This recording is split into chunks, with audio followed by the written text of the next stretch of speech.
So friends, ये अपना classification of codex का सेकंड वीडियो है। इस वीडियो के अंदर अपन बात करेंगे फंडामेंटल कैरेक्टर्स ऑफ कोडेक्स, यानी कशेरुकी जो जंतु होते हैं उनके अपन मुख्य लक्षण के बारे में बात करेंगे। तो इनके जो जो मेन कैरेक्टर्स होते हैं, यानी इनके जो फंडामेंटल जो कैरेक्टर्स है, वो फंडामेंटल कैरेक्टर्स मेनली तीन होते हैं, तीन होते हैं। कौन कौन से होते हैं? एक तो होती है इनमें नोटोकोड की उपस्थिति, है ना, नोटोकोड प्रेजेंट होती है, नोटोकोड उपस्थित। एक तो क्या होती है? नोटोकोड उपस्थित। तो सबसे पहले नोटोकोड की बात कर लेते हैं कि नोटोकोड होती क्या है। तो ये जो नोटोकोड होती है, ये जो कोडेट्स होते हैं, इनकी जो भ्रूणीय अवस्था होती है, कौन सी भ्रूणीय अवस्था होती है, उसके अंदर एक ठोस छड़ीनुमा स्ट्रक्चर पाई जाती है, जिसी को क्या बोलते हैं? अपन नोटोकोड बोलते हैं, है ना। कोडेट्स की जो भ्रूणीय अवस्था है, यदि आप कोई लिखने वाले हैं तो लिख लीजिए नोट्स के रूप में कि जो कोडेट्स की जो भ्रूणीय अवस्था है, उस भ्रूणीय अवस्था के अंदर एक ठोस छड़ीनुमा, एक ठोस कौन सी छड़ीनुमा क्या पाई जाती है? स्ट्रक्चर पाई जाती है ना, संरचना पाई जाती है। उसी संरचना को अपन क्या बोलते हैं? नोटोकोड बोलते हैं। उसी को क्या बोलते हैं? नोटोकोड बोला जाता है। अब क्या हो जाती है? जो नोटोकोड है, इस नोटोकोड की जो ओरिजिन है, इसकी जो उत्पत्ति है ना, नोटोकोड की जो उत्पत्ति है वो किससे होती है? मीजोडर्मल होती है। कैसी होती है? मीजोडर्म के द्वारा होती है। तो इसकी उत्पत्ति कैसी होती है? मीजोडर्मल। मीजोडर्मल। नोटोकोड की उपस्थिति कैसी होगी? मीजोडर्मल। इंपॉर्टेंट चीज पूछ ली जाती है कि नोटोकोड होती है, इसका ओरिजिन कहां से हुआ है, इसकी उत्पत्ति कहां से हुई है। तो कहां से हुई है? मीजोडर्म के द्वारा इसकी उत्पत्ति हुई है। अब क्या होती है? जो नोटोकोड होती है, ये नोटोकोड क्या होती है? जो नर्व कोड होती है, नर्व कोड, यानी जो तंत्रिका रज्जु होती है, उसके तो कहां प्रेजेंट होती है? तंत्रिका रज्जु के तो कहां? नीचे की साइड में प्रेजेंट होती है। और जो आहर नाल होती है ना, एलिमेंट्री कैनाल होती है, कौन सी? आहर नाल होती है, उसके कहां पाई जाती है?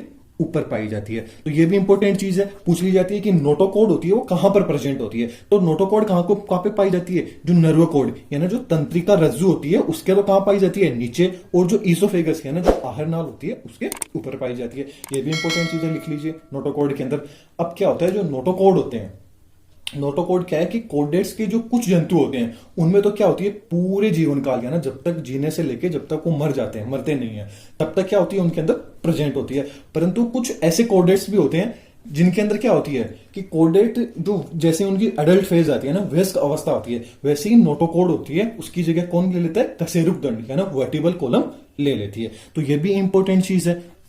क्या इंपॉर्टेंट चीज है कि कुछ ऐसे कोडेट होते हैं जिनके अंदर तो क्या होती है? जो नोटोकोड होती है, जिसको एन नोटोकोड,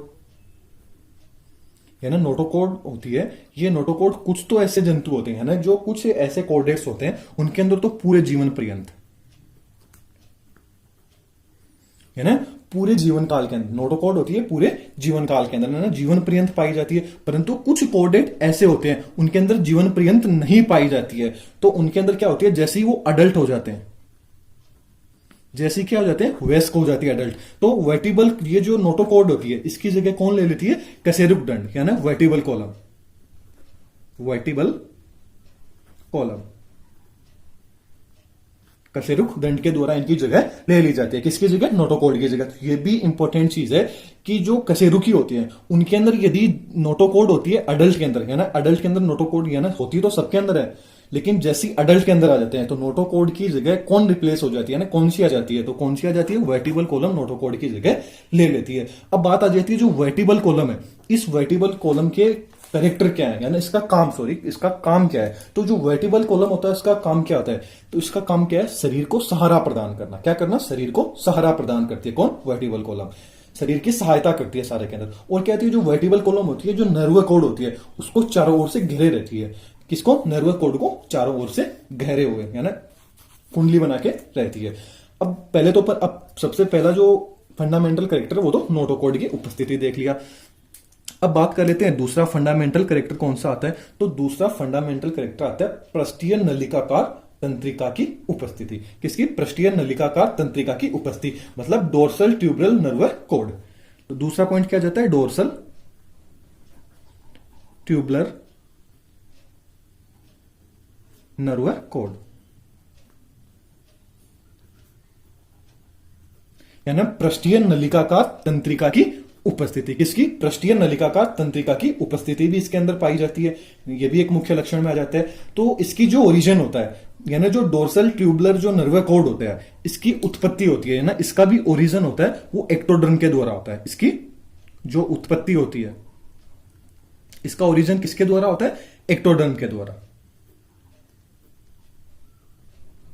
इसका ओरिजिन कैसा होता है? एक्टोडर्मल होता है। थोड़ी सी राइटिंग अभी क्या है, थोड़ा हाथ लिखा नहीं जा रहा है, तो आपको नोट्स भी मैं प्रोवाइड कराऊंगा, तो आप चैनल के साथ जुड़े रहिए। आपको नोट्स भी मिलेंगे कोडेट से रिलेटेड। जब ये सारी वीडियो, सारी सीरीज आ जाएगी, तब मैं आपको लास्ट में नोट्स भी प्रोवाइड कराऊंगा। उसकी लिंक दे दूंगा आपको, तो वो आपको मेरे कम्युनिटी टैब में उसकी लिंक मिल जाएगी, तो वहां से आप डाउनलोड भी कर सकते हैं। तो चैनल को सब्सक्राइब कर लीजिए आपको नोट्स के लिए। अब अपन बात कर रहे हैं कि डोर्सल ट्यूबुलर नर्व की, इसकी उत्पत्ति कहां से होती है? एक्टोडर्म के द्वारा होती है। तो जो कोडेट के जो कोडेट्स होते हैं, उन कोडेट्स में जो केंद्रीय तंत्रिका तंत्र होता है, वो कहां पर पाया जाता है? जो पृष्ठ, शरीर की जो पृष्ठ सतह होती है, जो सरफेस होता है, पृष्ठ सरफेस होता है, वहां पर क्या होता है? सीएनएस, यानी कोडेट के अंदर जो केंद्रीय तंत्रिका तंत्र है, सीएनएस है, वो कहां पर प्रेजेंट होता है? शरीर के पृष्ठ सतह पर। इंपॉर्टेंट चीजें पूछ ली जाती है, कहां पर प्रेजेंट होता है? शरीर के पृष्ठ सतह पर। पृष्ठ भाग या पृष्ठ सतह के ऊपर कौन प्रेजेंट होता है? Central nervous system. किसके अंदर? कोडेट्स के अंदर। और इनके अंदर जो नर्व कोड होती है, कौन सी कोड? नर्व कोड, यानी तंत्रिका रज्जु। इनके अंदर तंत्रिका रज्जु होती है, वो कैसी होती है? सिंगल होती है, ट्यूबुलर होती है, डोर्सल होती है, होलो यानी खोखली होती है। इस प्रकार की नर्व कोड पाई जाती है। तो बात आ जाती है कोडेट में नर्व कोड किस प्रकार की बात आ रही है। तो अपन बात कब से कर रहे हैं? Nerve code. तो नर्व कोड कैसी होती है कोडेट्स में? सिंगल होती है, ट्यूबुलर होती है, डोर्सल होती है और होलर होती है ना, होलो होती है। और ये जो नर्व कोड होता है, ये नर्व कोड कहां पर प्रेजेंट होती है? तो नर्व कोड क्या आती है? बॉडी वॉल होती है, यानी नर्व कोड होती है वो कहां पे? जो बॉडी वॉल होती है ना, शरीर की जो वॉल होती है, बॉडी वॉल, उसके तो कहां पे प्रेजेंट होती है? नीचे की साइड में प्रेजेंट होती है। और जो नोटोकोड है, जिसके अपन कब से बात कर रहे हैं? नोटोकोड। नोटोकोड के कहां?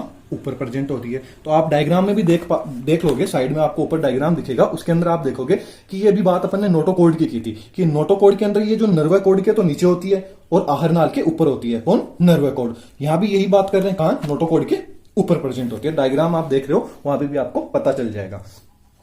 अब जो लास्ट करेक्टर आ जाता है, वो लास्ट करेक्टर क्या आ जाता है कि फेरेंजियल ग्लिस स्लिट्स, यानी ग्रसनीय क्लोम दरारों की उपस्थिति। फेरेंजियल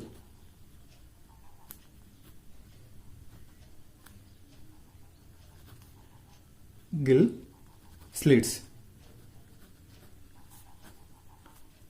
ग्रसनीय क्लोम दरारों की उपस्थिति। अब क्या होती है? जो कशेरुकी होते हैं, उनके अंदर जो श्वसन के लिए ना, रेस्पायरेशन के लिए जो ग्रसनी की दीवार होती है, यानी जो ग्रसनी की जो वॉल होती है, वो युग्मित यानी युग्मित पार्श्व जो क्लोम दरारें होती हैं, वो इनकी जीवन की कोई ना कोई ऐसी अवस्था आएगी, उसके अंदर प्रेजेंट होती है। तो ग्लिस स्लिट्स होती है, ये कशेरुकियों के अंदर जीवन की कोई भी अवस्था हो, उसके अंदर प्रेजेंट होती है।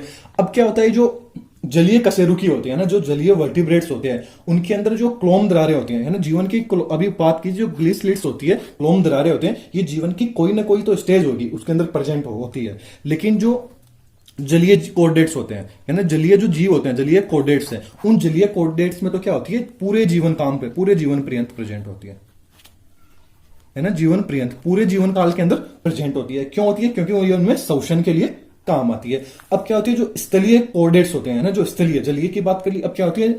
जो स्थलीय कोर्डेट है, स्थलीय कोर्डेट्स के अंदर जो क्लोम दरारें होते हैं, वो पूरे जीवन प्रेजेंट नहीं रहती है, पूरे जीवन प्रेजेंट नहीं रहती है, वो जीवन की किसी न किसी अवस्था के अंदर विलुप्त हो जाती है। तो ये केवल ये जो स्थलीय जीवों के अंदर जो गिल स्लिट्स होती है, ये कहां कब प्रेजेंट होती है? ओनली उनकी भ्रूणीय अवस्था के अंदर पाई जाती है। लेकिन जैसे ये अडल्ट स्टेज में आ जाते हैं ना, वयस्क में आ जाते हैं, तो इनकी जगह कौन ले लेता है? फेफड़ा। किसकी जगह? गिल स्लिट्स की जगह कौन लेता है वयस्क के अंदर? फेफड़ों के द्वारा ले ली जाती है, लंग्स के द्वारा इनकी जो जगह है वो ले ली जाती है। किसकी? गिल स्लिट्स की, है ना। क्लोम दरारों की जगह कौन ले लेगा? फेफड़े ले लेंगे। किनके अंदर? स्थलीय के अंदर, जब वो वयस्क के अंदर, अडल्ट के अंदर चेंज हो जाएंगे। अब नेक्स्ट वीडियो में अपन इसके जो करेक्टर्स होते हैं, जनरल करेक्टर्स कौन कौन से हैं कोर्डेट्स के, उनके बारे में बात करेंगे। तो उसकी भी आपको वीडियो मिल जाएगी, आप चैनल को सब्सक्राइब कर लीजिए। Thank you friends.